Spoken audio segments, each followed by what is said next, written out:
Spicy హట్కి స్వాగతం. ఈరోజు మనం సొరకాయ మసాలా ఎలా చేయాలో చూద్దాం. ఈ కూరకి ఆనపకాయ లేతగా ఉండాలి. ముదురు ఆనపకాయ అయితే కూర రుచి ఉండదు.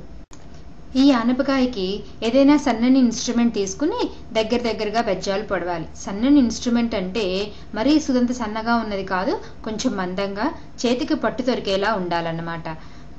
కంపాస్ బాక్స్లో డివైడర్ కానీ కంపాస్ కానీ ఇలా ఏదైనా తీసుకుని దాన్ని శుభ్రంగా కడిగి ఇలా చాలా దగ్గరగా ఆనపకాయకి ఇలా బెజ్జాలు పొడిచి ఉంచుకోవాలి.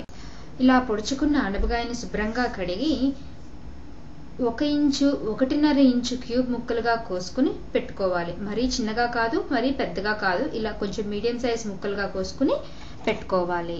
ఈ కూరకి ఉల్లిపాయలు కొంచెం ఎక్కువే పడతాయి. నాన్ వెజ్ కర్రీకి ఎలా అయితే పడతాయో దీనికి కూడా అలానే కొంచెం ఎక్కువ పడతాయి. ఒక 3-4 పాయలు తీసుకుని సన్నగా తురుముకుని, నాన్ వెజ్ కర్రీకి ఎంత సన్నగా తురుముతామో అంత సన్నగానే తురుముకుని పెట్టుకోవాలి. 4 పచ్చిమిర్చి నిలువుగా చీలికలు చేసుకుని పెట్టుకోవాలి. మనం ఒక కడాయి తీసుకుని దానిని స్టవ్ మీద పెట్టి వేడి చేయాలి. కడాయి వేడెక్కిన తర్వాత దానిలో 5 నుంచి 6 టీ స్పూన్ల నూనె వరకు పడుతుంది. ఈ కూరకు కొంచెం నూనె ఎక్కువ పడుతుంది సుమా. నూనె కాగినాక దాంట్లో వెల్లుల్లి గర్భాలు వేసి వేయించాలి. వెల్లుల్లి గర్భాలు వేగాక మనకి మంచి సువాసన వస్తుంది వేగినట్లు.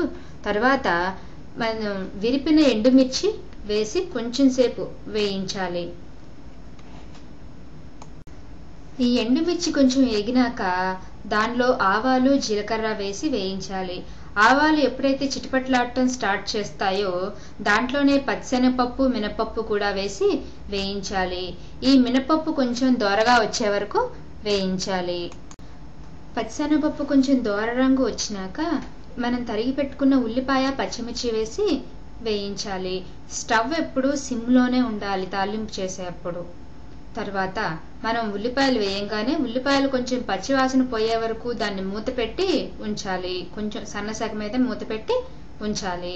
ఇలా మనం మూత పెట్టి ఉంచి ఒక 5 నిమిషాలు ఆగి తీసినప్పుడు అవి మగ్గి ఉంటాయి. దాంట్లోనే మనం తరిగి పెట్టుకున్న ముక్కలు కూడా వేసేయాలి. ముక్కలు దాంతోపాటే ఉప్పు, పసుపు, కారం వేసి ముక్కలు బాగా కలయబెట్టి మూత పెట్టేయాలి. దీనిలో మనం నీరు వేయట్లేదు సుమా. ఈ కూరలో మనం అస్సలు ఒక్క నీటి చుక్క కూడా వేయటం లేదు. మనం నూనె కొంచెం ఎక్కువే వేసాము, ఉప్పు వేసాము, అలాగే స్టవ్ సిమ్లో పెట్టాం కాబట్టి ముక్కలో నుంచి నీరు చక్కగా ఊరుతుంది. ఆ ఊరిన నీటిలోని ముక్క చక్కగా మెత్తగా ఉడుకుతుంది. మనం కాయకి దగ్గరగా హోల్స్ పెట్టాం కాబట్టి ఈ హోల్స్ లో నుంచి స్పైసెస్ లో ఉన్న టేస్ట్ అంతా ముక్క లాక్కుని చక్కగా ఉడుకుతుంది. మనం అప్పుడప్పుడు కూర కదుపుతూ ఉండాలి. ఇలా ముక్క మెత్తబడే వరకు కూర అలా ఉంచాలి. ఈ లోపు మనం మన ఇంట్లో గరం మసాలా పొడి ఉండే ఉంటుంది. మార్కెట్ నుంచి కొన్నదైనా కానీ ఇంట్లో తయారు చేసుకుందైనా కానీ మన దగ్గర ఉండే ఉంటుంది. దాన్ని మనం కూరలో డైరెక్ట్గా చల్లకుండా కొంచెం మసాలా పొడి తీసుకుని 4 వెల్లుల్లి గర్భాలు, ఒక చిన్న అల్లం ముక్క వేసి గ్రైండ్ చేసామంటే చాలా మంచి సువాసన వస్తుంది.